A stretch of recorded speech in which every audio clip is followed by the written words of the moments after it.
Oke. Eh, Adik-adik dengar kakak suara? Kedengaran tidak kakak punya suara jelas toh? Kedengaran kakak, kedengaran. Oke.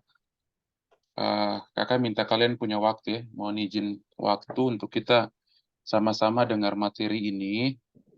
eh, Pengantar mikro, supaya kita mungkin dua pertemuan lagi kak. Kita ujian Meet. Supaya ada dosen baru, Ibu siapa ya? Herlina. Yang nanti lanjutkan. Cuma ada 4 materi ya. Teori yang mungkin kakak sampaikan. Supaya kalian eh, bisa lanjut lagi ke Ibu Herlina. Oke, eh, mungkin kita tidak ini ya, mungkin 1 jam lebih cepat lebih baik, eh, supaya adik-adik bisa lakukan aktivitas juga toh. Oke, materi sudah kakak kirim, nanti baca-baca materi ini. Nanti kalau ada yang misalnya ini adik-adik bisa cari referensi lagi selain itu di internet tentang pengantar ekonomi mikro ya. Eh, Siap kakak. oke.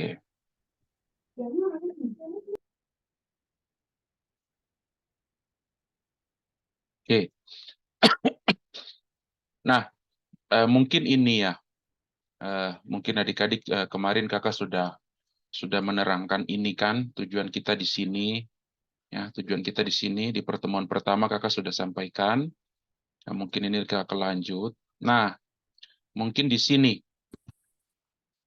materi ini eh, mengulas tentang beberapa hal dari beberapa teori yang nanti kakak berikan ke adik-adik. Namun di slide ini hanya 2 ya.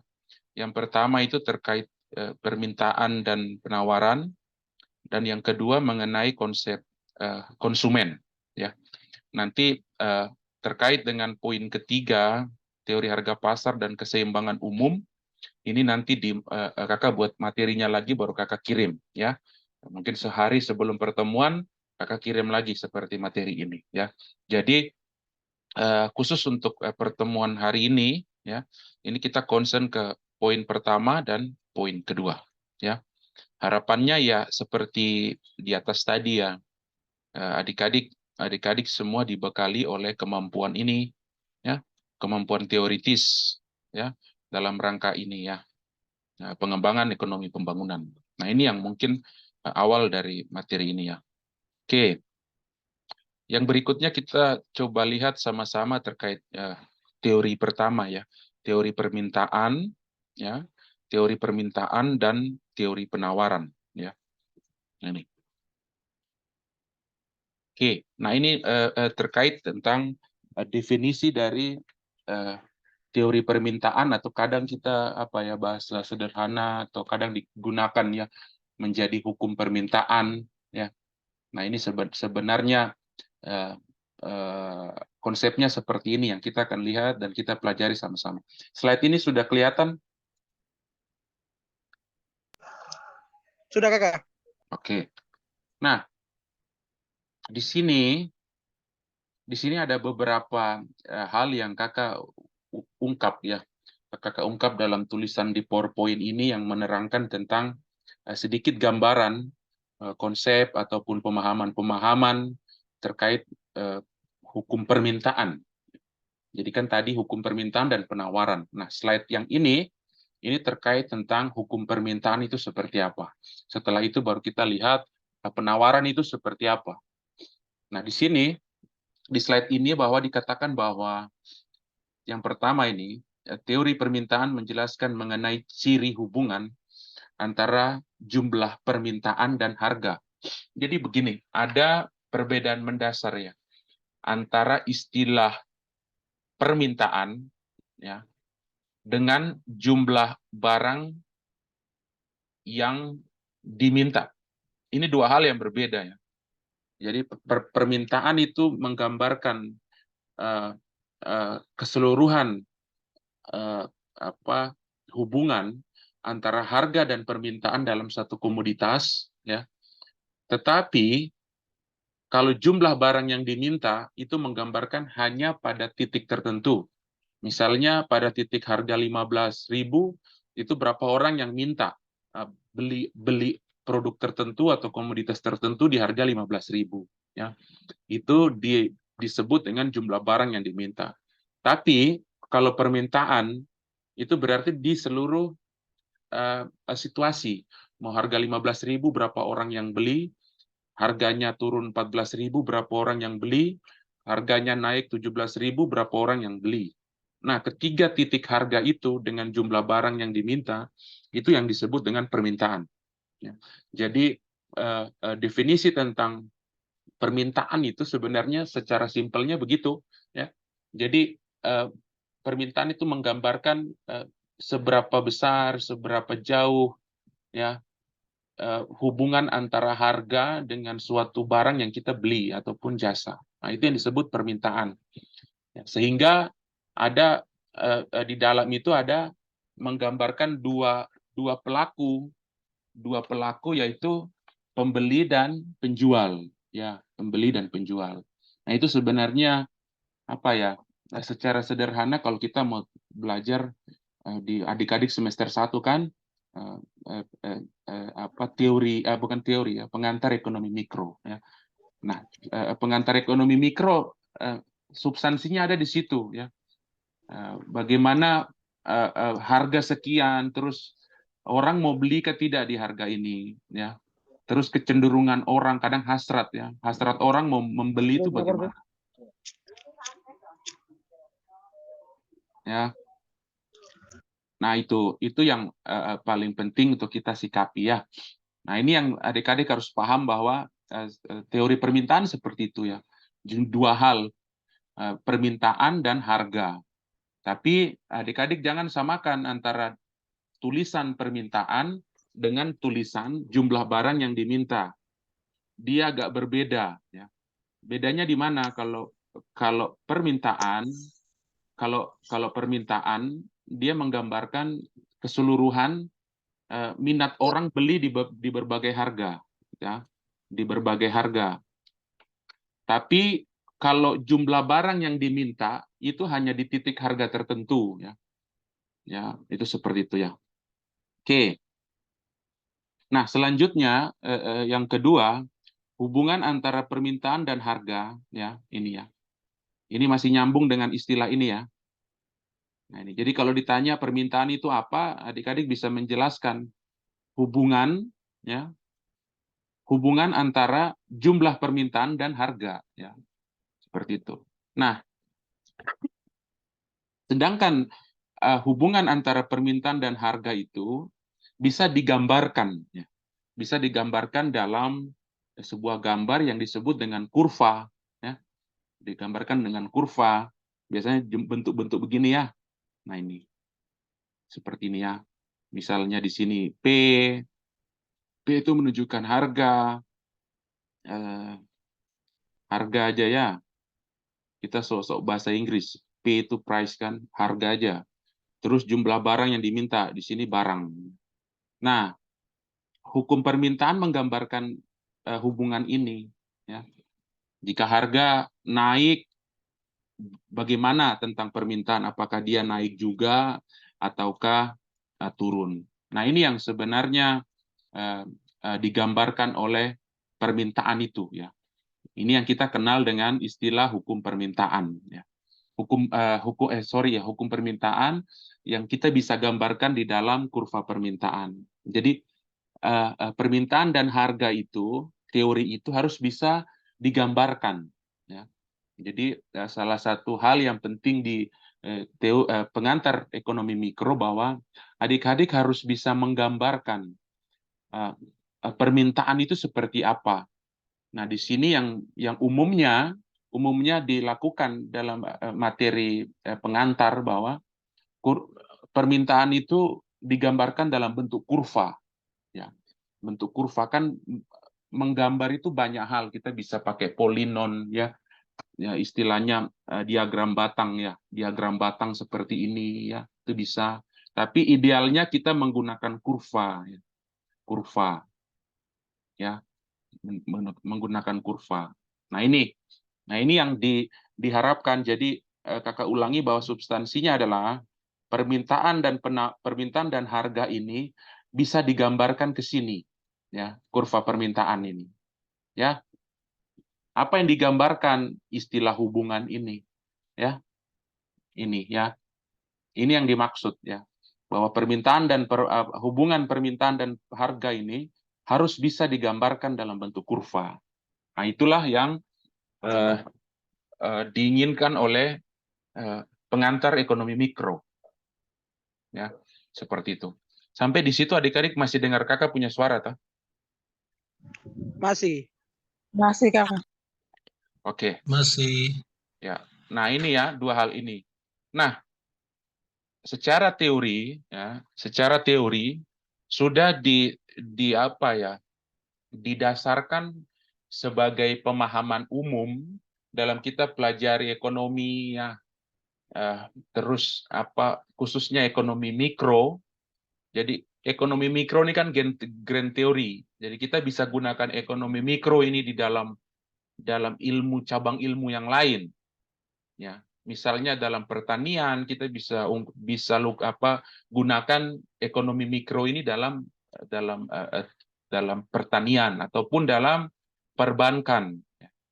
Nah, secara umum di dalam grand theory, ya, itu setelah ditetapkan bahwa hukum permintaan itu dia bertanda positif, ya. Dia bertanda negatif, ya. Makanya di sini disebut bahwa kurva permintaan secara umum itu berlereng positif. Sorry, ini salah ini, ya. Ini salah, ya. Ini salah, ya. Ini keliru ini, salah nulis ini. Ini adik-adik nanti diganti itu, ya. Negatif, ya. Negatif ya, Bapak. Ya, itu salah itu. Berlereng Siap, positif. itu Positif itu salah. Berlereng negatif, ya. Jadi adik-adik ingat bahwa tiga hal ini, ya. Sebenarnya tiga hal ini kalau adik-adik kuasai tiga ini, adik-adik sudah paham permintaan itu apa. Jadi yang pertama bahwa konsep permintaan itu menggambarkan jumlah permintaan dengan harga yang bisa digambarkan oleh kurva permintaan, ya. Nah, untuk menggambarkan hubungan itu, ya, hubungan antara permintaan dan harga itu sudah ditetapkan kepatutannya bahwa hubungan itu negatif, ya. Hubungan itu negatif, ya. Sehingga di sini kurva permintaan secara umum berlereng negatif, ya. Sehingga ibaratnya begini, ya. Hukum permintaan itu secara mudah begini. Jika harga naik, ya, kemungkinan, nah kata kemungkinan ini ada isinya asumsi. Asumsi dalam corak konsumen itu, ya. Ingat, ya. Jika harga naik, maka jumlah barang yang diminta dengan asumsi tertentu, ya. Asumsi itu kan banyak, jumlah barang yang diminta itu harganya tetap, jumlah barang lain, ya, substitusi barang itu tetap harganya, ya, dan lain-lain. Nah, itu jika harga barang naik, maka jumlah barang yang diminta itu sedikit, ya. Kalau harga mahal kan kita kemungkinan tidak beli. Kita berusaha mencari barang substitusi, ya. Misalnya daging sapi naik, ya, mungkin daging kerbau kah, begitu kan. Nah, ini kan tergantung dari karakteristik konsumen, itu yang disebut corak, ya. Tidak mungkin kan misalnya begini, harga daging sapi naik tapi harga daging babi itu murah. Tidak mungkin umat Islam itu membeli daging babi. Nah, ini yang disebut dengan corak konsumen. Nah, corak itu yang menggambar ada kecenderungan juga jika harga sapi naik tetap barang itu dibeli karena tadi ada corak yang membedakan, ya.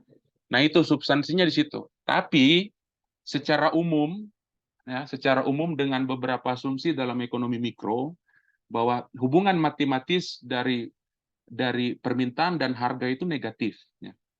Jadi kalau ditanya nanti di dosen-dosen lain, kalau ditanya adik-adik sudah misalnya semester 2, misalnya ada dosen yang Mas, hukum permintaan itu apa? Adik-adik jawab saja bahwa hukum permintaan itu bertanda negatif, itu dibenarkan jawaban itu.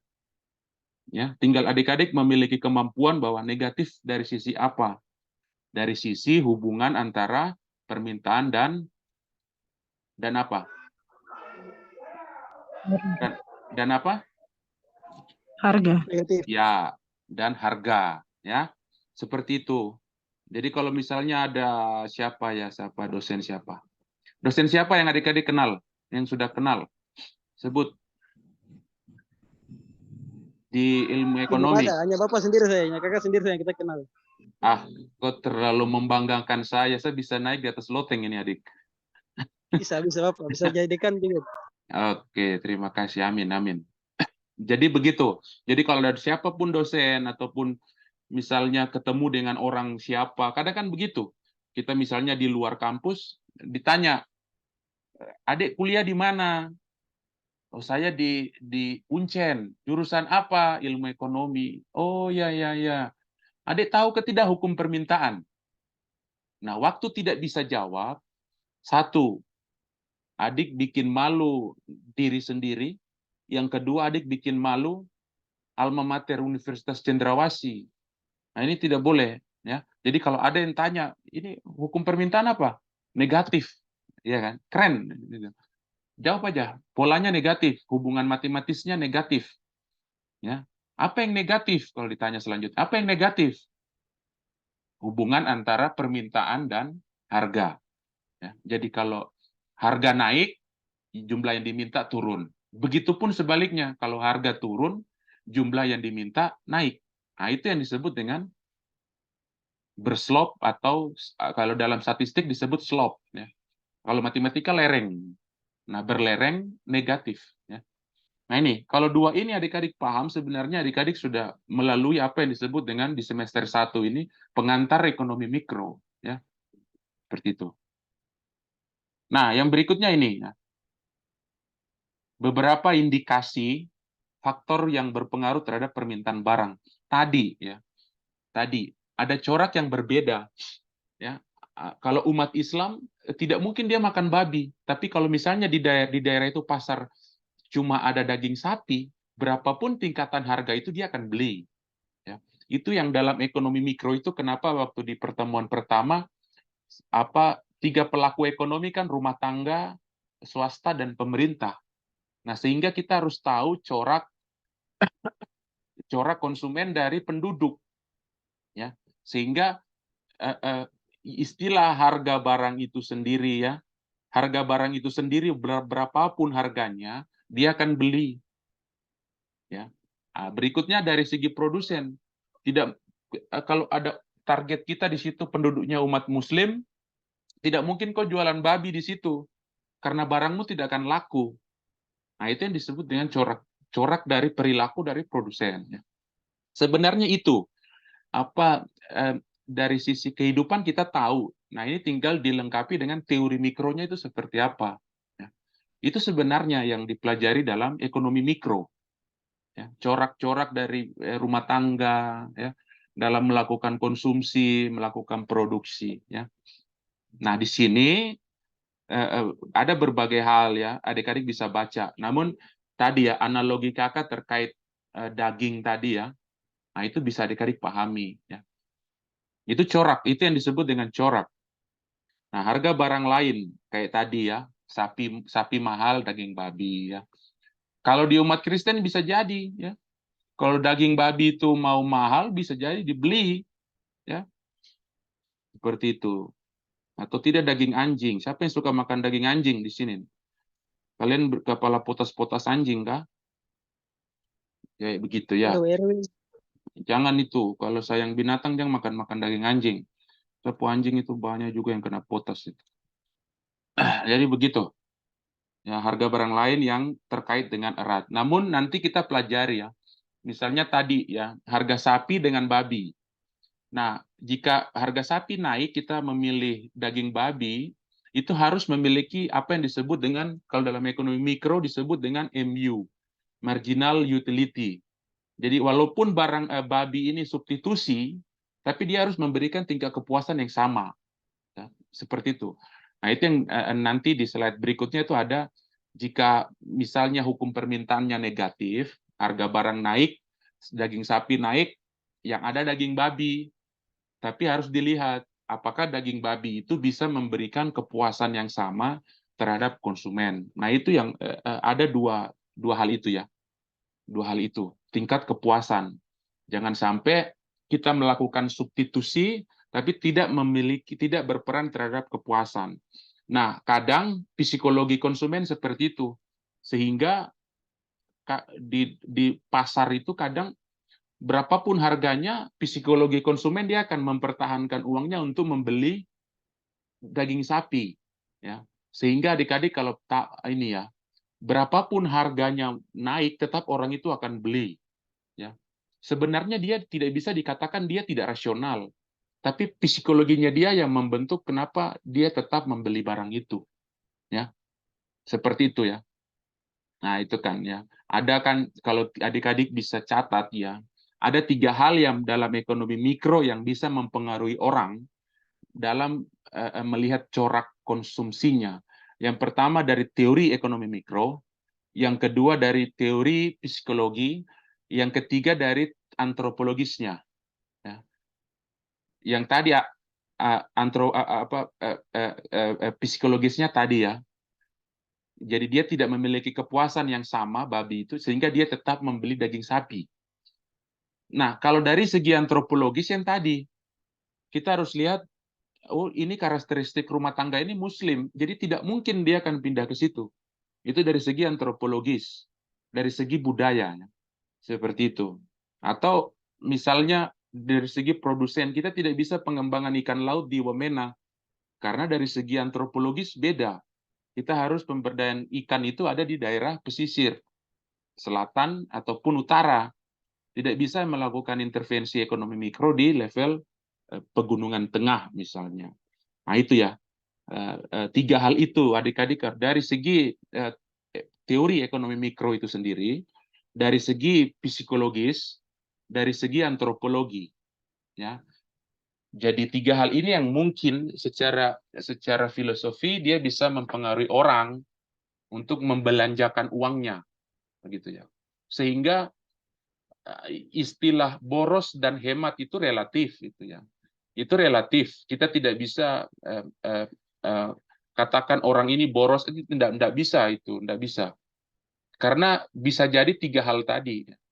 Boros dalam ruang mana, boros dalam waktu mana. Ya. Jadi adik-adik bisa secara teori seperti itu ya. Itu yang hal-hal yang perlu diperhatikan. Nah ini ya, ini yang saya maksud ya. Relatif sulit apabila kita menganalisis pengaruh berbagai faktor permintaan suatu barang. Ya. Tadi ya, boros dan tidak boros ini kan relatif. Ya. Sehingga ekonomi mikro itu membatasi kita. Ruang lingkup kita batasi. Ya, karena agak sulit ya. Agak sulit kita melihat corak perilaku orang itu. Sulit itu ya. Sulit. Misalnya saya mau melihat corak Agnes siapa nih? Hetaubun, Jenny, ya, Fritz, Abraham Imbiri. Ini sulit kita melihat corak mereka. Ya. Sulit karena itu perilaku ya.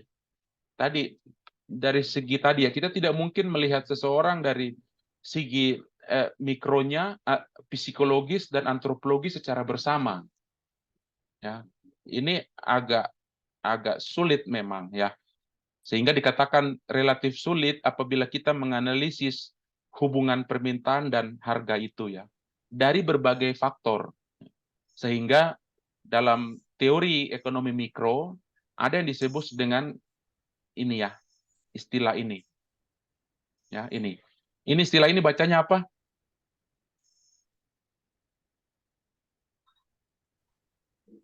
Istilah ini bacanya apa? Anak-anakku. Deh. Ada yang tahu? Ini apa? Kalian lihat tidak materi ini? Yang mana, Bapak? Oh, ceteris paribus bukan? Ya, apa deh ulang yang saling kari ini? Ceteris paribus. Ya, benar. Ya. Sehingga ada istilah ini, ceteris paribus ini. Jadi asumsi. Jadi ceteris paribus ini asumsi, ya. Asumsi untuk melihat ini. Ya. Tadi kelemahannya tadi kita tidak bisa melihat perilaku orang dari segi teori ekonomi mikro, yang kedua dari teori psikologis, yang ketiga dari teori antropologis. Ini sulit. Tidak ada yang mampu itu. Ya. Tidak ada yang mampu melihat satu komunitas masyarakat, terus kita lihat dari tiga aspek itu sulit ya. Itu kalau ada yang mampu melihat itu mungkin dia terbaik gitu.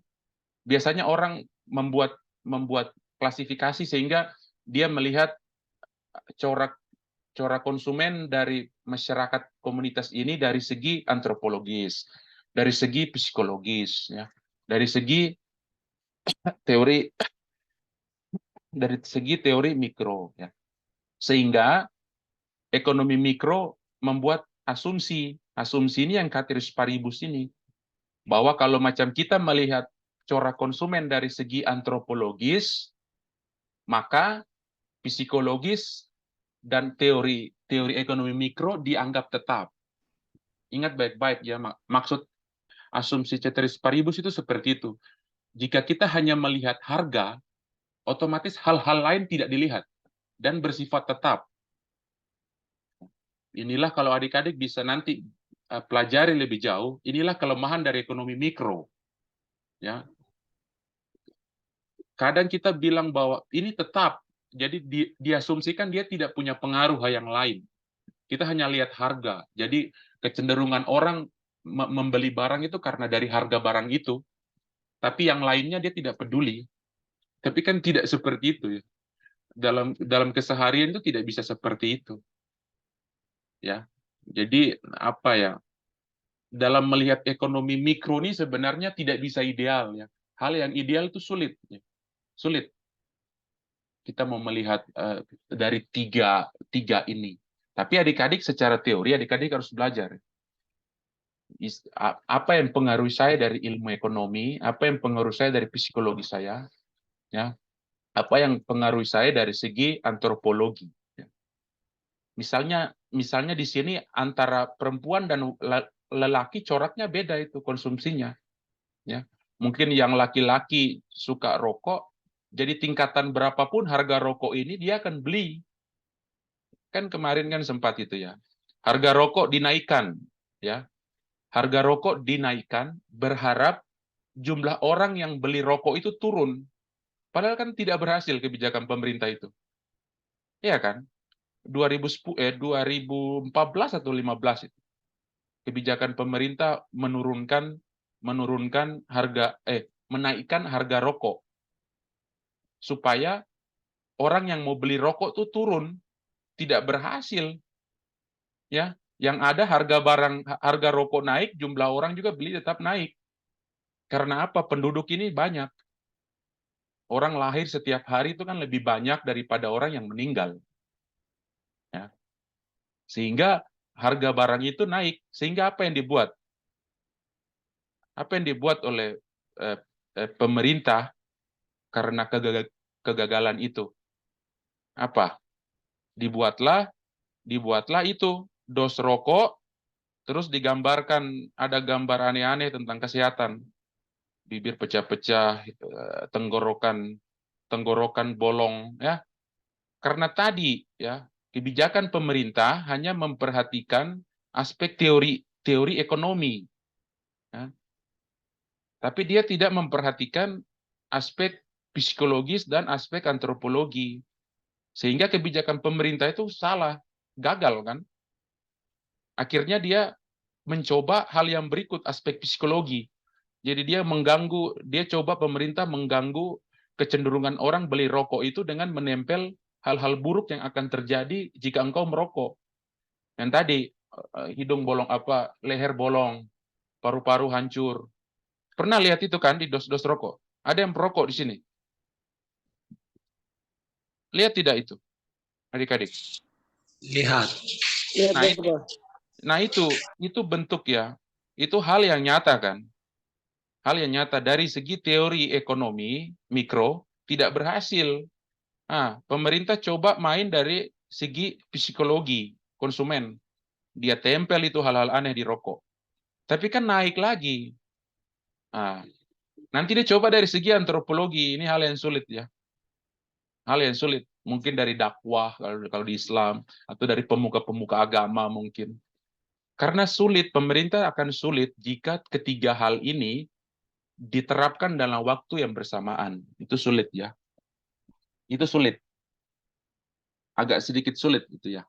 Nah itu, jadi walaupun adik-adik hanya belajar pengantar ekonomi mikro, banyak hal kebijakan itu yang dibuat dari berlandaskan pada pengantar ekonomi mikro. Ya, karena yang menyentuh sisi corak konsumen itu pada di ekonomi mikro. Ya, kalau adik-adik belajar teorinya, itu hanya pengembangan dari pengantar ekonomi mikro. Ya, jadi adik-adik harus tahu dulu kedudukan ekonomi pengantar mikro ini, kedudukannya seperti apa dalam ekonomi. Nah, kalau adik-adik sudah tahu itu, baru adik-adik kembangkan diri untuk mempelajari teori ekonomi mikro yang ada di semester 3.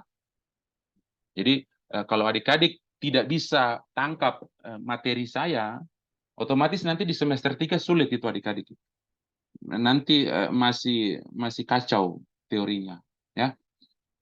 Nah ini, jadi adik-adik sudah coba dapat itu hal-hal tentang ini, hubungan ini, terus bisa digambarkan, terus dia, ini salah ya, terus dia bertanda negatif, ya, terus ada beberapa indikasi ya, yang tadi saya sudah sampaikan dari teori, psikologi, dan antropologi.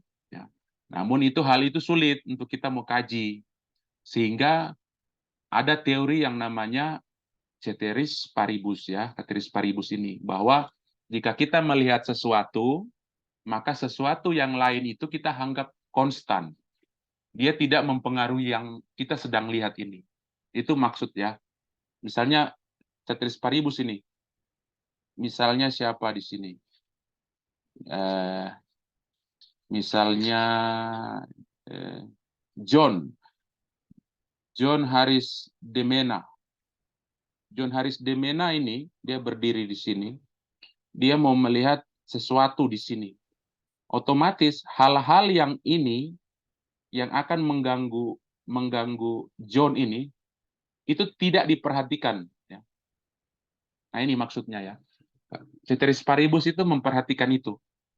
Jadi kita mau melihat ini, dia tidak perhatikan hal-hal yang akan mengganggunya dan juga hal-hal yang kemungkinan akan mempengaruhi ini. Ya. Nah ini yang dimaksud dengan ceteris paribus. Ya. Jika kita mau melihat permintaan dari segi harga, otomatis harga barang substitusi ya, yang itu kita tidak perhatikan. Dia mau muslim atau itu kita tidak perhatikan ya. Tapi kalau macam kita mau melihat dari misalnya karakteristik rumah tangga dia muslim atau non muslim, otomatis harga ini kita tidak perhatikan. Karena harga ini dianggap ceteris paribus. Ya. Harga yang konstan, dia tidak berpengaruh terhadap karakteristik masyarakat itu dari segi kepercayaannya ya. Dari segi kepercayaan bisa, dari segi kelompok umur bisa, dari segi jenis kelamin bisa. Kalau kita lihat dari jenis kelamin, otomatis dari segi kepercayaan dan harga ini dianggap tetap. Ya, itu maksud dari ceteris paribus ya. Bahwa saya ulangi bahwa jika kita melihat permintaan dari segi harga, otomatis harga barang lain dianggap konstan tetap. Ya. Seperti itu yang dimaksud dengan ini. Oke. Yang berikutnya ini ya. Nanti adik-adik bisa baca ini ya. Hukum permintaan merupakan suatu pernyataan ya. Yang penting yang tadi saya jelaskan di bagian ini yang substansi ya. Kalau adik-adik memahami yang tadi saya jelaskan, ke bawah ini adik-adik tinggal membacanya. Ya, hukum di sini kan ada berikan tanda dialog, kotak dialog ini yang warna biru, bahwa hukum permintaan ini kan bahasa buku ya, bisa dibaca saja. Hukum permintaan merupakan suatu pernyataan yang menyatakan makin rendah harga barang, maka semakin banyak permintaan yang akan ini up. Sebaliknya, ya, semakin tinggi harga suatu barang, maka semakin sedikit, ya. Hubungannya terbalik, kan? Nah, nih, kalau harga itu tinggi, maka semakin sedikit barang yang diminta, ya. Seperti tadi kakak gambar, ya. Harga naik, kalau ini harga naik, maka barangnya yang dibeli itu sedikit, menurun. Nah, itu sebenarnya. Kakak ulang, ya. Hukum permintaan atau teori permintaan itu menggambarkan bahwa sederhananya begini. Kalau harga itu naik, maka barang itu yang dibeli akan turun. Begitupun sebaliknya. Jika harga itu turun, maka barang yang kita mau beli itu naik. Itu makna dari slope atau lereng berlereng negatif. Ya. Nah, ini adik-adik bisa baca, ya, kenaikan harga, ya, bisa baca. Sampai di situ ada yang mau bertanya?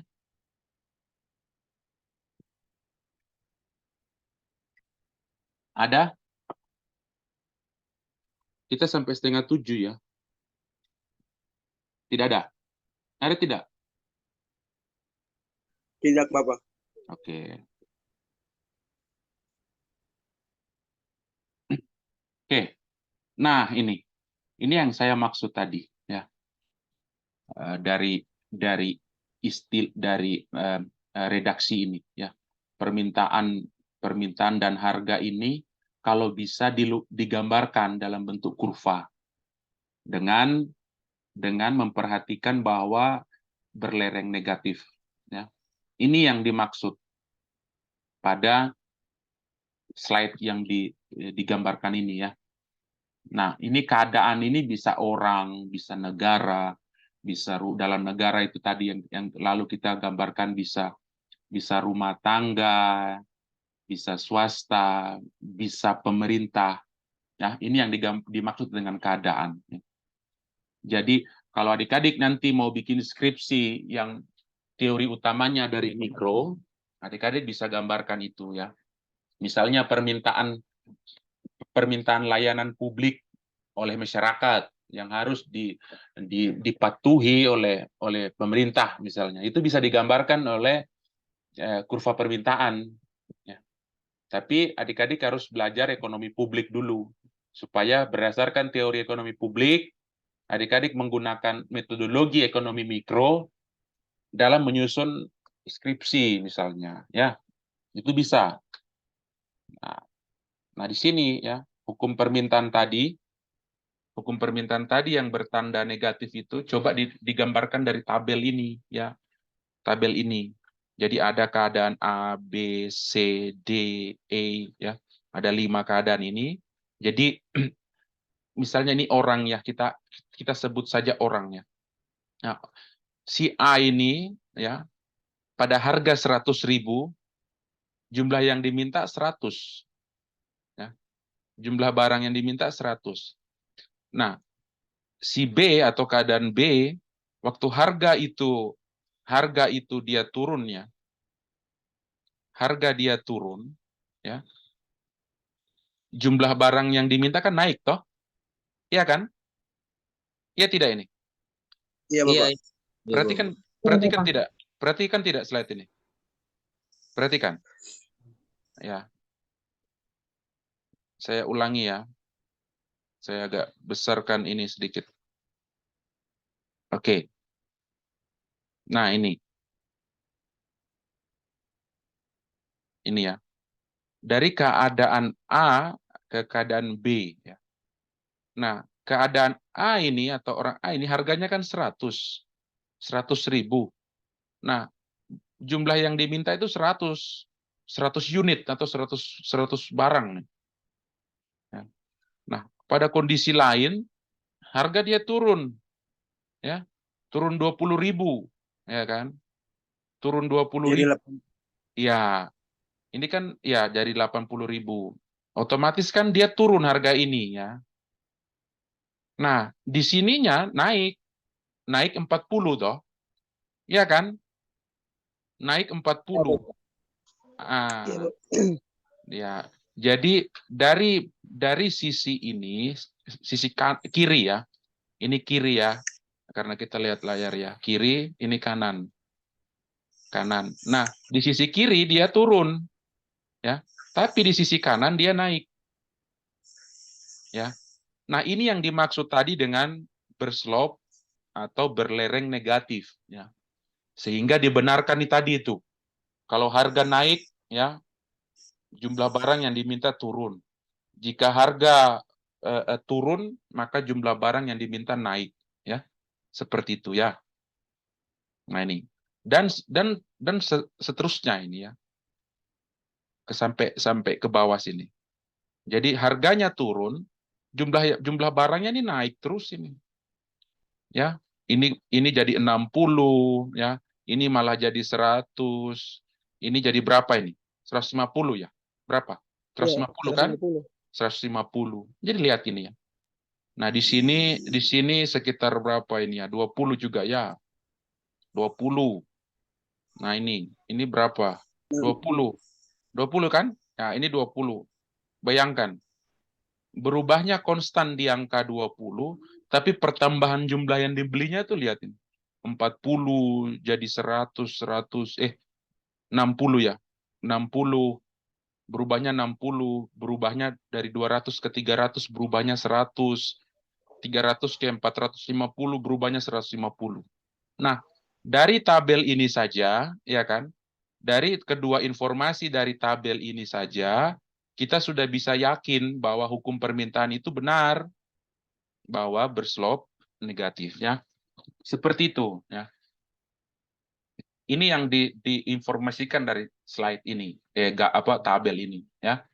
Nah, sehingga adik-adik bisa membaca ini ya, ini saja dibaca ya. Tapi yang tadi saya ngomong itu yang apa istilahnya hal-hal lain yang mungkin tidak yang bisa saya jelaskan dari tabel itu ya. Tapi secara bahasa buku seperti ini yang kakak tulis ini daftar permintaan merupakan dan sebagainya ya. Nah ini bahasa bukunya. Namun secara sederhana untuk memahami dia ya kayak tadi kakak bicara itu ya. Sebelah kiri ini, sebelah kanan ini ya. Sebelah kiri dia terjadi penurunan, sebelah kanan berakibat naik ya. Sehingga dari tabel ini kita bisa yakin bahwa hukum permintaan itu bertanda negatif ya. Seperti itu. Nah, selanjutnya yang tadi bahwa hubungan tadi ya, ini kan menggambarkan hubungan ya, menggambarkan hubungan. Ini semua ini menggambarkan hubungan. Nah, Iya. ya kan. Nah, yang tadi di slide pertama bahwa hubungan itu harus digambarkan ya. Digambarkan dalam bentuk kurva. Nah, kalau digambarkan seperti ini ya. Jadi kalau nanti sampai semester 8 kalau ditanya kurva permintaan itu seperti apa? Ya, adik-adik gambarkan seperti ini. Ini yang bentuknya begini yang disebut dengan kurva permintaan ya. Seperti ini ya. Tidak boleh seperti ini. Kalau seperti ini bukan kurva permintaan. Kalau seperti ini polanya positif. Ya. Tapi kalau kurvanya seperti ini, polanya negatif. Ya. Seperti itu. Nah, kalau digambarkan seperti ini, ya, tadi dari 20, di sini 450 kan? Ini sama ini. Ini, ya, terus 450 ini. Jadi satu titik. Ya. Jadi satu titik. Nah, yang atas 100. Ya. Ini. Satu titik. 100-nya di sini. Ya. Akhirnya dapat titik A. Nah, kalau titik-titik ini dihubungkan, kurang lebih gambarnya, kurang lebih gambarnya seperti ini. Ya. Nah, dari dari kurva ini, yang tadi ya, ada istilah permintaan dengan permintaan ya, dengan jumlah barang yang diminta. Itu kan beda. Nah, garis ini garis ini kan menggambarkan perilaku konsumen dalam mengeluarkan uangnya untuk kebutuhan konsumsi dia. Sehingga permintaan itu, kalau ditanya permintaan yang mana dari kurva ini, adik-adik menjawabnya garis ini, ya. Garis ini. Ya. Tapi kalau ditanya jumlah barang yang diminta yang mana, adik-adik menjelaskan ini. Ya. Titik A, titik B, titik C, titik D, titik E itu menggambarkan jumlah barang yang diminta. Ya. Tapi kalau permintaan adalah garisnya. Ya. Itu harus diingat, itu substansi itu ya. Karena kadang orang dia salah menggunakan istilah dalam ekonomi mikro.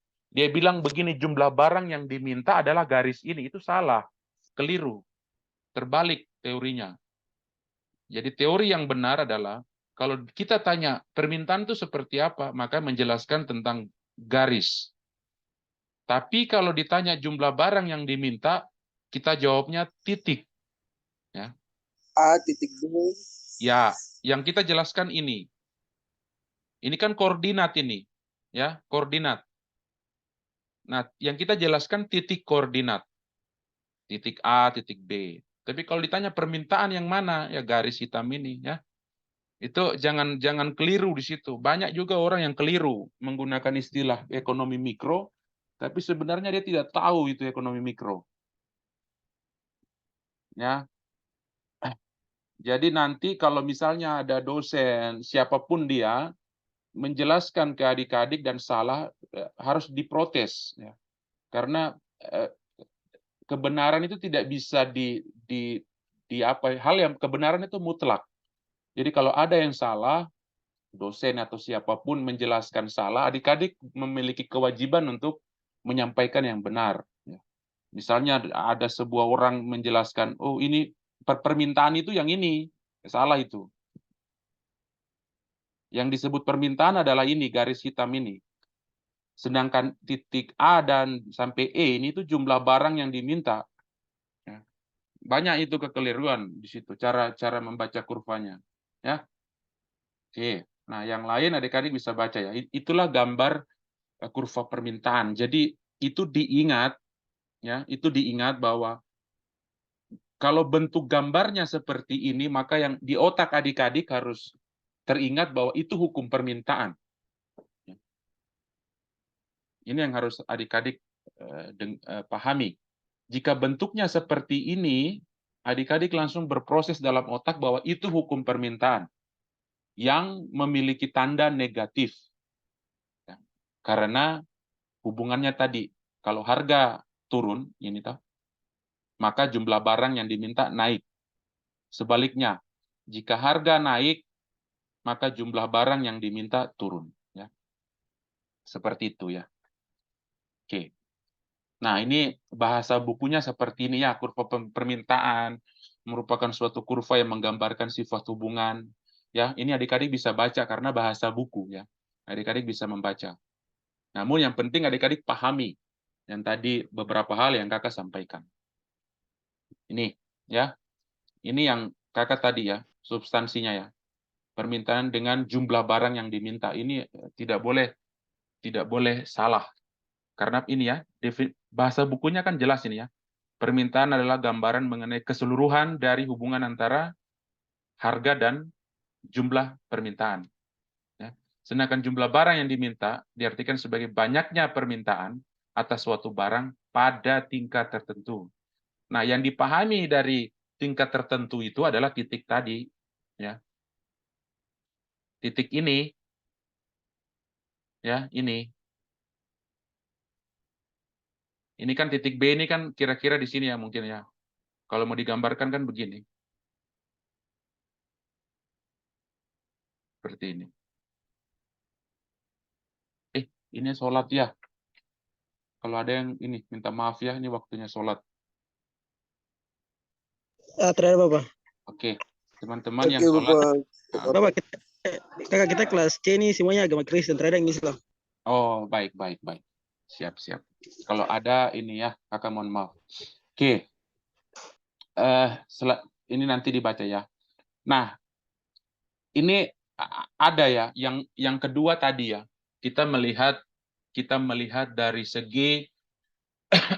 segi orang aja. Tapi kan adik-adik tahu toh, kalau kita ke pasar itu kan dua pelaku toh. Ada pembeli, ada penjual. Iya toh. Nah ini kadang pembeli dia proses tawar, ya kan? Pembeli juga proses tawar. Jadi dua-dua proses tawar. Satu tawar turun, satu tawar naik, ya kan? Nah itu kan mekanisasi dalam pasar, pasar yang tradisional ya. Kalau pasar yang modern agak beda. Jadi nanti kita bisa diskusi itu ya. Kalau pasar yang konvensional, pasar tradisional ya, itu pasar misalnya pasar Hamadi, pasar Yotefa ya. Ya, pasar ada yang bilang kadang ada yang bilang pasar kaget, misalnya tiba-tiba hari tertentu ada, hari lain tidak. Nah, pasar-pasar itu tuh coraknya begini. Pembeli dan penjual tawar-menawar, ya kan? Pembeli dia akan tawar turun, penjual dia akan tawar naik. Tapi kalau di pasar modern, kita tidak coba kau beli di Saga, terus kau pas bayar, kau bilang, coba kasih turun harga kah? Bisa tidak? Tidak. Ah itu, ya, itu perbedaannya. Tapi kalau di pasar tradisional kita bisa melakukan tawar menawar, iya tak? Iya. Iya. Tapi kalau di Saga tidak bisa. Tapi dari segi pintarnya mereka pasar modern, dia tempelkan barang. Di barang itu mereka tempelkan harga. Sabun mandi misalnya 1.000. Tapi di pasar tradisional ada lihat tidak ikan ekor kuning kan tempel harga? Tidak ada. Itu bisa dikaji itu ya. Ya bisa dikaji dari segi perilaku. Ada perbedaan perilaku dari sisi klasifikasi pasar. Nah itu juga bagian dari psikologi orang. Ya, psikologi orang. Dia kecenderungan kalau orang kota ini kecenderungannya kemana? Ya. Nanti dalam teori itu adik-adik bisa pelajari apa ya kecenderungan orang ya untuk pergi kemana? Pergi ke pasar tradisional kah atau pasar modern? Kalau di pasar modern informatif kelebihannya ya. Informatif, harga itu sudah tertera. Ya, kemungkinan harga yang tertera itu sesuai dengan harga yang di kasir ya. Tapi saya pernah dapat situasi itu harga yang ditempelkan di barang itu waktu pas di kasir di scan kok harganya beda. Yang ditempel itu harganya 500, waktu di scan struk itu keluar harganya 10.000. Nah, itu kan kita yang rugi. Tapi kalau di pasar itu dari segi kelemahan ya. Kalau dari segi kelebihan, kita sudah sebelum membeli ini kita sudah tahu. Oh, harga sabun ini sekian. Oh, mahal, saya pindah ke sabun ini kah? Karena dia juga toh untuk mandi, memiliki kepuasan yang sama. Nah, kecenderungan orang di pasar modern kan seperti itu, di Saga, terus Hypermart, ya. Itu coraknya orang membeli di situ. Tapi kalau di pasar tradisional tidak, kita kelemahannya begini. Kita tidak tahu informasi harga itu apa. Kita cuma mengingat harga kemarin kan. Oh, saya beli kangkung kemarin 5.000. Saya datang, kemungkinan harganya 5.000 juga besok. Jadi saya datang dengan uang 5.000. Tiba-tiba pas datang, harganya naik 6.000. Akhirnya muncul interaksi.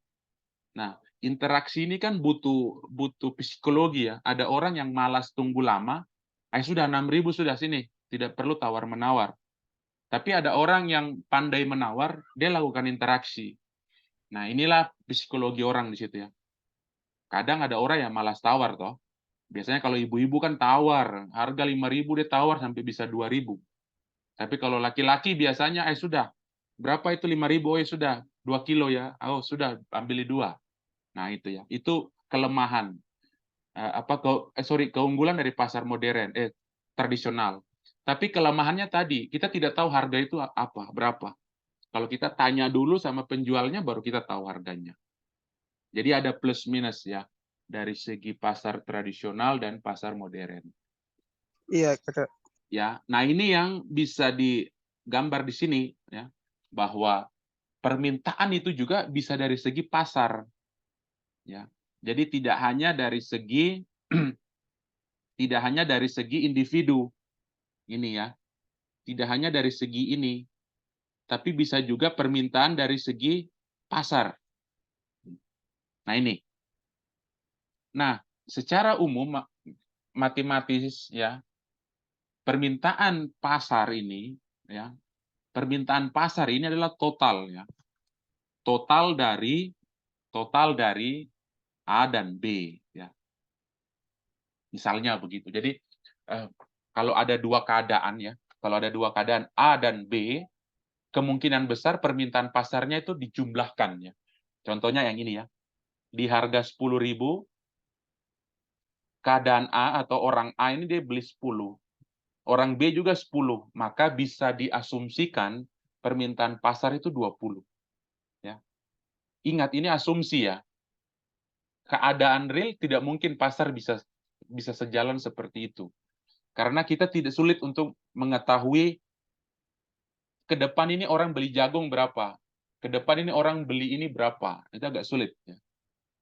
Namun yang penting logikanya adik-adik tahu ya, bahwa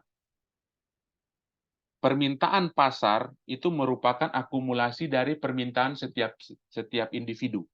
Ya. Kalau dia 12, dia tinggal ditambah, dia ditambah. Ya. Jadi bisa dikatakan begitu ya, total pasar itu merupakan dari A dan B ya. Seperti itu ya. Makanya harganya kan dijumlah ini 30 tambah 75 ya sekitaran ini ya. Itu yang pertama dari slide ini. Untuk mengetahui permintaan pasar itu ya. Permintaan pasar itu ya. Sama ya. Perilakunya sama. Ya. Ini ya. Kalau harga dia turun, jumlah barang yang diminta naik ya. Ini sama ya. Permintaan pasar sama. Karena dia pasar ini dia sifatnya absolut ya.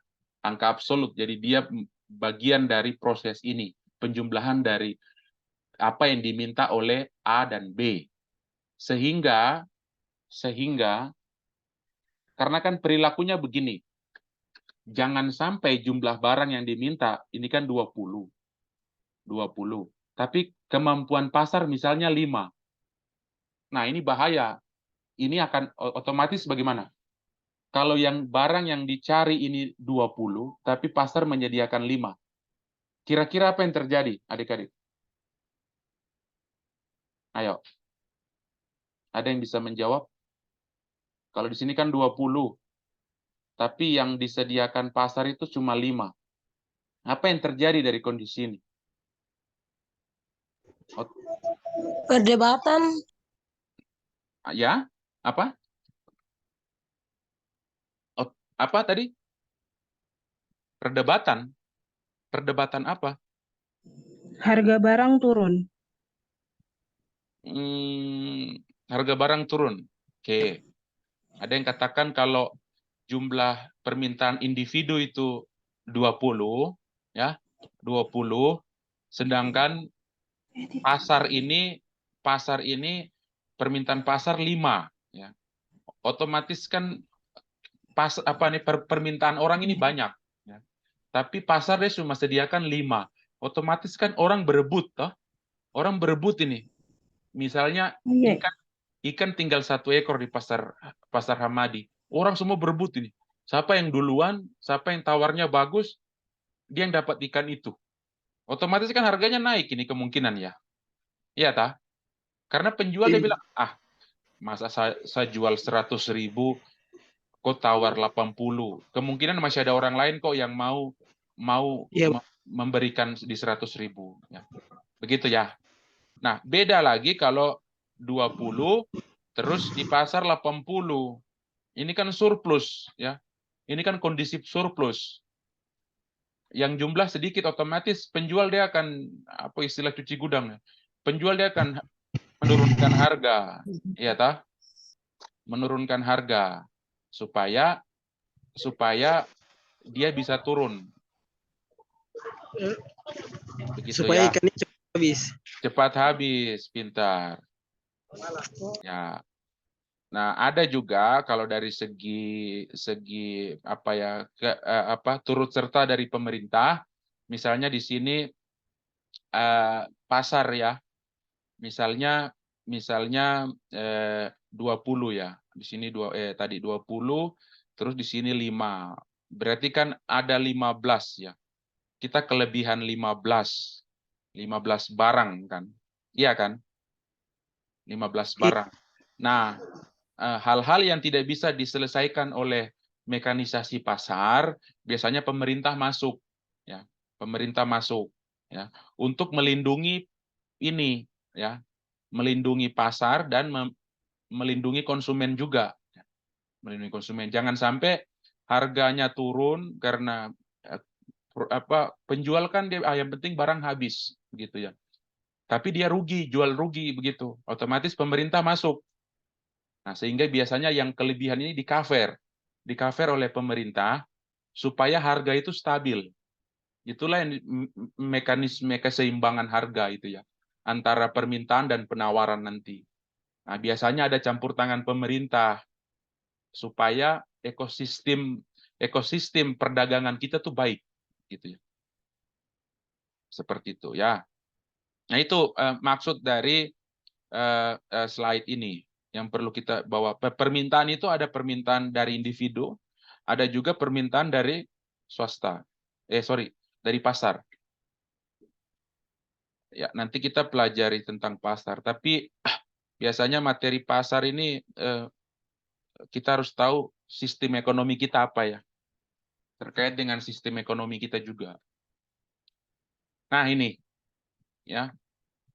Ini kalau kita gambarkan ini secara terpisah, ini kondisi A ya. Ini digambarkan seperti ini. Sama ya.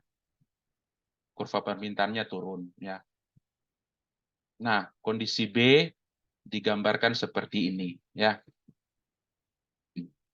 Nah, kalau pasar kecenderungannya seperti ini. Ya. Jadi dari segi bentuk grafik ini berbeda ya. Ini dia linear sekali ya. Namun di sini ada titik beloknya. Titik D ini titik belok. Bahwa kemungkinan apa ya, kalau turun ini akan terjadi sesuatu. Kalau misalnya biasanya apa ya, kalau semakin turun ini ya, ini akan terjadi pada sisi penjualnya. Kasihan kan, dia kalau turun lagi ke harga 6.000 ini akan sulit sekali ya, seperti itu. Dia akan rugi, bangkrut kayak itu. Ya, kemungkinan seperti itu ya. Kalau tidak, misalnya dia tidak, harapannya dia akan ekspansi pasar, tapi dia tidak bisa melakukan ekspansi pasar karena pada kondisi tahun ini dia akan sulit. Hal ini yang dihadapi di COVID kan. Di COVID ya. COVID kemarin kan seperti itu ya. Harga turun semua. Akhirnya perekonomian kita terganggu. Nah, ya kan, karena dua hal dibatasi ya. COVID itu kan mengajarkan kita dua hal. COVID memberikan dampak kepada pembatasan sosial kepada individu dari segi permintaan individu, dan juga pembatasan dari segi pasar. Ya, toh. Pasar ini kan banyak ditutup toh. Pasar ini kan banyak ditutup. Individu tidak boleh keluar rumah. Iya toh. Individu ini kan siapa yang kemarin dapat pukul dari ini, keluar rumah baru dapat pukul dari Satpol PP. Itu kan bentuk pembatasan toh. Nah, ini pasar juga. Jadi itulah yang kita bisa dapat dari COVID kemarin. Jadi agak sedikit, kalau hal lain, gejolak lain mungkin dari segi pasar saja ya, kenanya di pasar atau kenanya di individu. Misalnya apa ya contoh ya, upah turun misalnya ya, upah turun. Nah, itu kan kenanya di individu saja ya toh, di individu. Tapi pasarnya tidak. Tapi COVID itu kena juga dua-dua. Itu yang pelajaran berharga sebenarnya, COVID itu. Bagaimana dari segi permintaan pasar ada, tapi jadi pasar ini menyediakan 50 misalnya. Tapi yang mau mengakses itu dibatasi, tidak bisa orang keluar rumah. Sama-sama punya, jadi dia sanggup ini. 50 itu akan kita ambil semua, konsumen akan beli. Tapi konsumennya dibatasi, kok tidak bisa ke pasar. Jadi yang punya uang dia nabung, ya tah? Yang punya uang dia nabung. COVID itu kan memberikan dampak kepada kemungkinan orang akan nabung karena dia tidak bisa melakukan aktivitas beli. Jadi uangnya disimpan, entah nabung dalam bentuk di bank atau tidak dia simpan di rumah. Intinya dia nabung. Uang itu tertahan. Nah, dari segi pasar barang juga tertahan. Itu ya. Itu yang kondisi itu. Kalau dampaknya nanti seperti apa itu butuh kajiannya. Jadi adik-adik bisa yang bisa dipahami dari slide ini seperti itu, ya. Oke, tidak ada yang mau tanya? Tidak, Kakak, paham. Mantap. Tidak, aku. Kalau paham berarti kalau nanti ujian bisa jawab toh. Ya, Ada pertanyaan saya pakai sedikit ya. Oke, siap. Oke. Ya. Saya izin minta Apa? bertanya. Apa? Kerjasamanya pemerintah itu bagaimana kan? Oleh pasar tadi permintaan pasar. Karena kalau pasar kan pasti kita kerjasama dengan pemerintah pasti ada apa? Namanya pasti ada pembagian juga tuh. Ya. Atau tidak bagaimana cara kerjanya? Oke. Ya, pertanyaan saya. Ya, jadi kan siapa tadi namamu, Dek? Timotius, Yuf, kita kelas bakar. Oh, kita kelas Timotius. Oke. Jadi Timotius tanya ini. Campur tangan pemerintah bagaimana? Kalau dalam tadi ya, kalau dalam pasar itu 50, tapi misalnya yang beli 20, otomatis kan apa ya, surplus dari segi pasar, tapi defisit dari segi apa ya, individu. Nah, 30 ini harus dibijaki oleh pemerintah. Nah, ini kan biasanya ada 30 ini, ya, 30 ini kan biasanya operasi pasar. Ya. Operasi pasar itu menjamin tingkatan harga, tapi kan di barang-barang pokok aja ya, barang-barang pokok. Nah, itu ada intervensi pemerintah di situ, operasi pasar. Nah, yang kedua adalah yang Bank Indonesia lakukan. Kalau saat ini kan Bank Indonesia Depdagri, fungsi itu Depdagri ya. Depdagri itu ada Kapolri, pokoknya semua satuan itu. Ada Bank Indonesia, itu kalau adik-adik lihat YouTube, kalau tulis di YouTube saja ya, apa tim pengendali inflasi. Nah, nanti muncul itu YouTube. Nah, adik-adik bisa baca bahwa negara menjamin itu. Nah, timnya itu Depdagri. Ya. Itu nasional. Dulu daerah bisa mengelola itu. Tapi sekarang nasional. Tim apa ya. tadi? Tim pengendali inflasi. Jadi kan harapannya menghindari surplus barang dan jasa ini. Ya. Jadi dilakukan dengan operasi pasar dan juga apa namanya tim pengendali inflasi. Jadi kan inflasi itu tidak bisa terlalu tinggi juga tidak baik, terlalu rendah juga tidak baik. Ya. Jadi kalau inflasi itu rendah, deflasi. Kalau deflasi itu atau nanti di makro belajar itu, ekonomi makro. Ekonomi makro siapa yang ngajar? Pak Olomo. Nanti tanya sama Pak Halomoan. Kalau inflasi turun itu dampaknya apa? Kalau deflasi itu apa? Inflasi tinggi itu apa? Kalau inflasi rendah itu penjual rugi. Penjual rugi. Tapi kalau kalau inflasi di bawah 3 ya, itu deflasi itu kalau itu rugi tuh orang. Barang yang dijual itu murah itu. Penjual rugi. Tapi kalau inflasi di atas 2 digit, 11-12%, itu pembeli yang rugi. Otomatis dia harus ada di rentang 6 sampai kalau menurut hemat saya ya, 6 sampai 9. Ya, untuk mencari keseimbangan permintaan dan penawaran itu inflasi harus 6 sampai 9. Sehingga orang yang gajinya 700.000, yang gajinya 500.000, yang penghasilannya per hari itu, dia masih mampu beli kebutuhan pokok. Tapi kalau inflasi di atas 12%, wah itu bahaya itu. Berarti orang yang penghasilannya per hari dia tidak bisa mengakses bahan pokok. Ya. Kalau dia tidak bisa mengakses bahan pokok, kalau dia punya istri ada mengandung, istrinya kekurangan gizi. Anaknya akan kekurangan gizi. Anaknya yang lahir stunting. Ya kan, kalau baca sekarang stunting itu ya. Stunting karena apa? Inflasi. Jadi ekonomi mikro memainkan peran yang apa ya, cukup fundamental, mendasar. Jadi kalau kita salah membuat kebijakan mikro itu salah, bahayanya ke sana tadi. Ya. Inflasi naik, padahal pendapatan masyarakat ini ada yang 500.000, itu pun didapat per hari. Otomatis dia tidak bisa belanja kebutuhan pokok. Kalau dia tidak bisa belanja kebutuhan pokok, ya kalau dia posisinya baik tidak apa-apa. Tapi kalau ada anak kecil, itu dia tidak bisa kasih gizi. Nah, kalau dia tidak kasih gizi, ya itu ada stunting itu ya. Kekurangan gizi. Ada yang kekurangan gizi di sini. Siapa? Siapa di sini?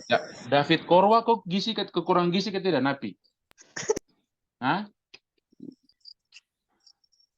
Tidak. Oke. Nah, seperti itu ya. Jadi bisa melalui mekanisme itu atau pasar murah. Biasanya pasar murah sehingga bisa terjadi ini. Nah, kalau pasar murah bisa di sini dan juga bisa mengcover kalau kondisinya terbalik ya. Ya di sininya 20, di sininya misalnya permintaannya 50. Orang yang meminta 50 tapi pasar menyediakan 20. Nah, bisa jadi pemerintah memainkan peran. Ada penambahan barang dan jasa sehingga melalui pasar murah sehingga harga itu tidak bisa naik. Itu beberapa kebijakan yang bisa dilakukan instrumen toh seperti itu. Ada lagi?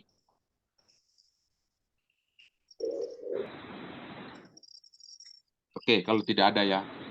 Nah itu ya yang bisa kita lihat dari kurva permintaan bahwa ada permintaan dari segi individu dan pasar. Nah, bentuk kurvanya selalu permintaan seperti ini ya. Kalau dia tidak seperti ini, bentuknya dia bukan kurva permintaan.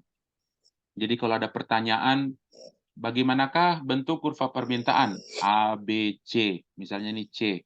Berarti jawabannya A, B, C benar semua. Karena kurvanya bentuk kurva permintaan yang berhubungan negatif. Ini semua berhubungan negatif ya. Seperti itu. Oke, yang berikutnya ini. Nanti ini kurva penawaran.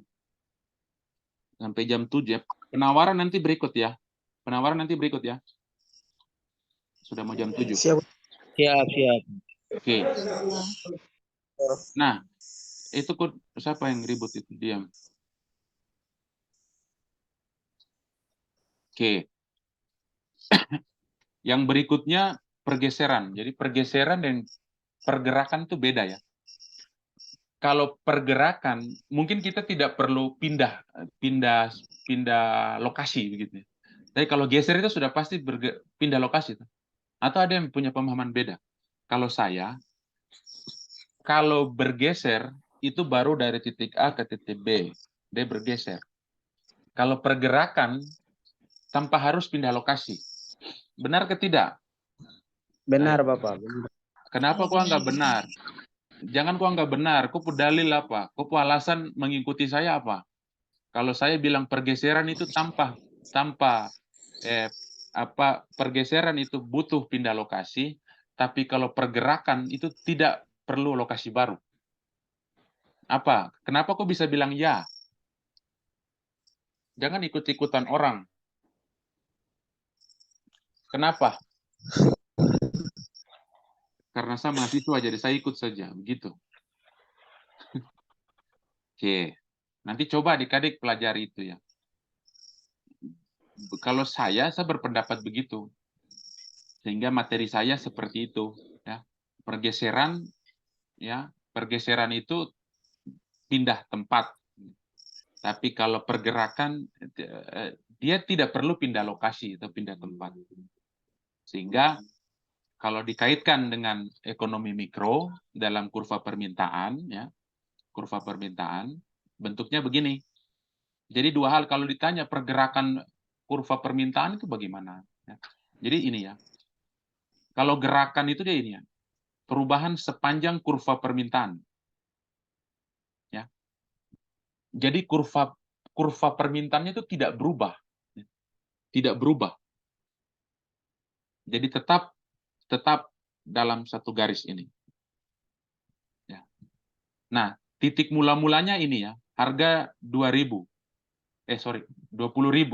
di titik R ini. Ya. Kita bisa katakan titik keseimbangan lah, seperti itu. Itu 20.000 di titik R, jumlah barang yang diminta 500. Jadi istilahnya di harga 20.000 itu begini.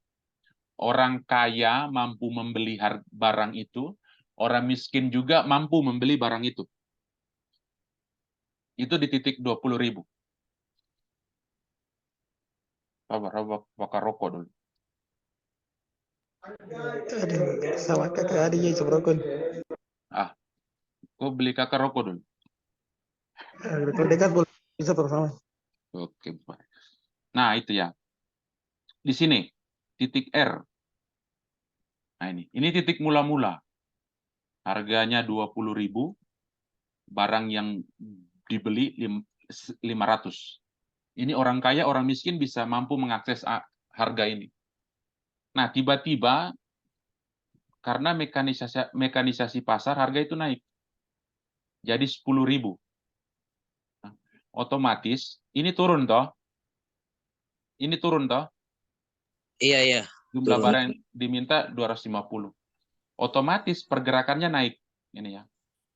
Nah, ini yang disebut gerakan. Begitupun sebaliknya. Kalau harga dia turun ke 15.000, otomatis jumlah yang diminta nambah. Jadi 750. Sehingga dia bergerak turun ini, kurva ini. Nah, dua hal ini, kondisi ini yang disebut gerakan. Gerakannya. Otomatis gerakan itu, perubahan itu dia masih dalam satu garis. Satu garis permintaan. Ini kan tadi kita sepakat, garis permintaan. Ya. Jadi kalau ditanya pergerakan kurva permintaan itu seperti apa? Misalnya ada yang tanya. Siapa di sini? Ada yang masuk ya. Misalnya ada yang tanya Melki Akmer. Melki Akmer, coba apa yang dimaksud dengan pergerakan kurva permintaan? Nah, Melki menjawab bahwa pergerakan kurva permintaan hanya sebatas pada garis permintaan, tanpa adanya perubahan garis permintaan. Hal ini disebabkan karena ada penurunan atau kenaikan harga barang. Itu cukup jelas itu. Itu bisa menggambarkan apa yang dimaksud dengan gerakan sepanjang kurva permintaan.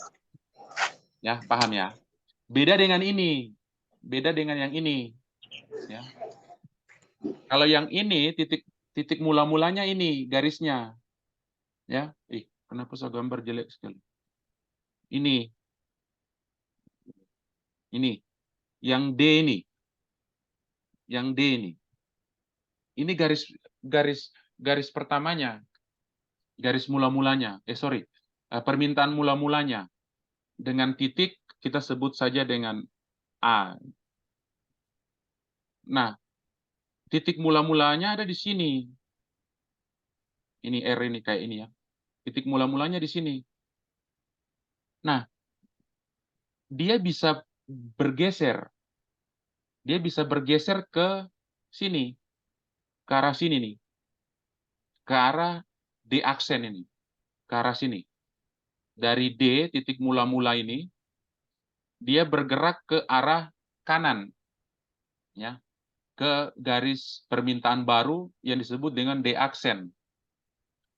Otomatis ini bukan karena faktor harga saja, ya, bukan karena faktor harga semata, ya, tapi ada pergerakan lain. Jadi ada hal lain yang selain harga yang mempengaruhi itu, ya. Di luar tadi ya asumsi ceteris paribus tadi. Nah, biasanya itu gaji kita naik, ya. Biasanya itu gaji naik. Jadi kalau macam misalnya Januari, Februari, Maret. Nah, biasanya orang kurvanya di sini. Tapi tiba-tiba bulan Juni misalnya gaji 13 masuk, masuk ke rekening. Nah, bisa jadi kurva ini dia bergeser ke kanan. Dia menjauh dari titik mula-mula. Otomatis ini bukan hanya bergeser tentang perubahan harga, ya, tapi titik keseimbangan baru juga berubah. Itu hal pertama. Titik keseimbangan baru berubah. Mungkin di sini tadinya A jadi B. Titik keseimbangan baru. Nah, perubahan ini dari D ke D aksen atau dari sini ya. Dari garis yang ini ke yang ini itu biasanya dari pendapatan ya. Tadi gaji naik, terus misalnya ada apa ya, bantuan sosial, bantuan tunai naik, apa dari kebijakan pemerintah kasih bansos dalam bentuk tunai. Nah, itu bisa berdampak pada tadi pergeseran dari kurva permintaan, dia ke arah kanan, ya. Kalau ke arah sini, ke arah ini, sorry, ini bukan di sini ya. Sorry, harusnya di sini. Titik mula-mula toh. Nah, ini. Kalau misalnya dia kebalikannya dia ke sini, ke arah kiri, nah ini ya, ke sini, ke D ini di apa ya? Tanda bintang ini. Kalau di statistik tanda bintang itu datanya belum terbaharui. Kalau tanda bintang. Nah, kalau dia ke sini, ya, ini kan otomatis kita bisa katakan begini, apa, uang kurang gitu, ya, uang kurang. Ini kan ke C ini ya. Nah, dengan titik keseimbangan di sini, ya. Jadi ada mungkin apa situasi apa ya, situasi pasar bisa jadi atau pandemi ya, pandemi kemarin atau tidak. Apa lesunya perekonomian yang berdampak pada beberapa apa istilahnya orang dirumahkan ya. Misalnya perusahaan swasta karena lesunya ekonomi, swasta dia tidak mampu menjual karena beban operasinya terlalu tinggi, otomatis ada pengurangan tenaga kerja. Kalau dia dirumahkan, otomatis uangnya itu yang dia dapat kurang kan, pendapatan itu kurang. Sehingga pengurangan pendapatan itu garis permintaan itu bisa turun ya, seperti itu ya. Itu beberapa hal ya yang bisa mempengaruhi garis itu dia bergeser ke kanan atau ke kiri walaupun dia di harga 20.000 ya, di harga 20.000 harganya tetap ini, tapi kan jumlah barang yang diminta bisa kurang kan, ini saya ulangi ya, misalnya di harga 20.000 walaupun harganya sama, tapi titik keseimbangannya beda toh. Beda. Kalau di sini misalnya titik mula-mula adalah 40. Kalau pendapatan naik, dia mungkin bisa beli nambah. Dia bisa menambah kuantitas jumlah yang dibeli menjadi 60.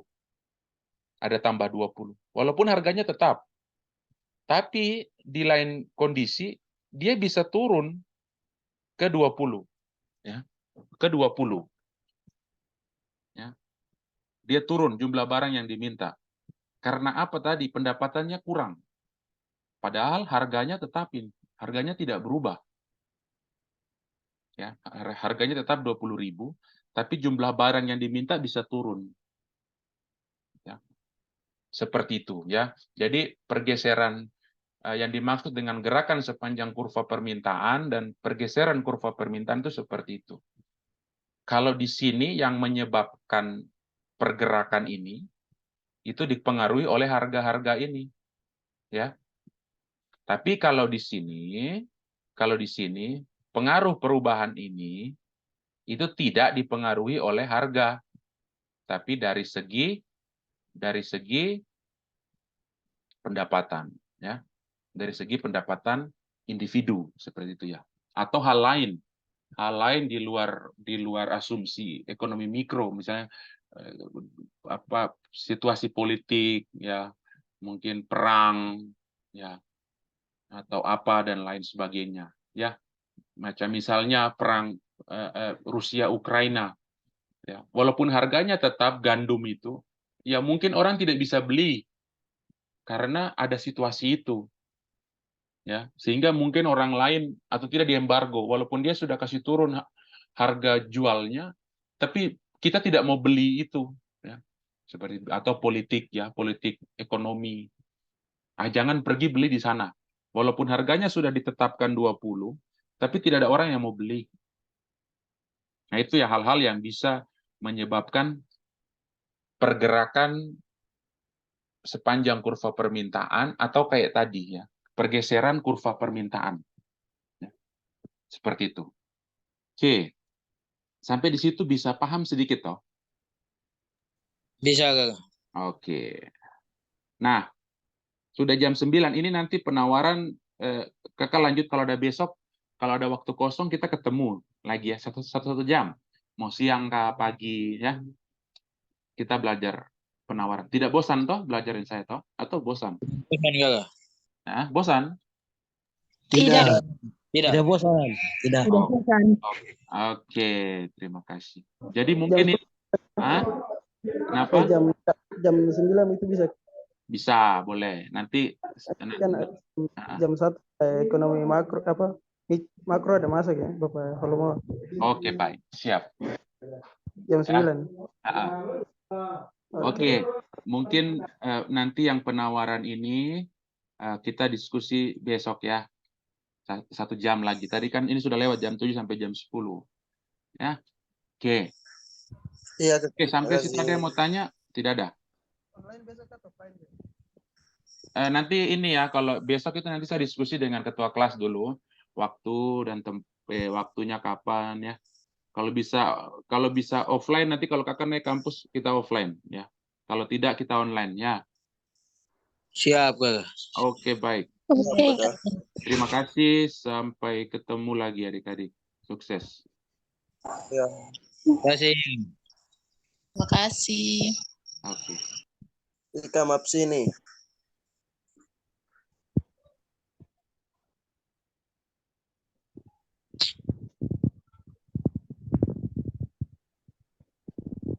Paket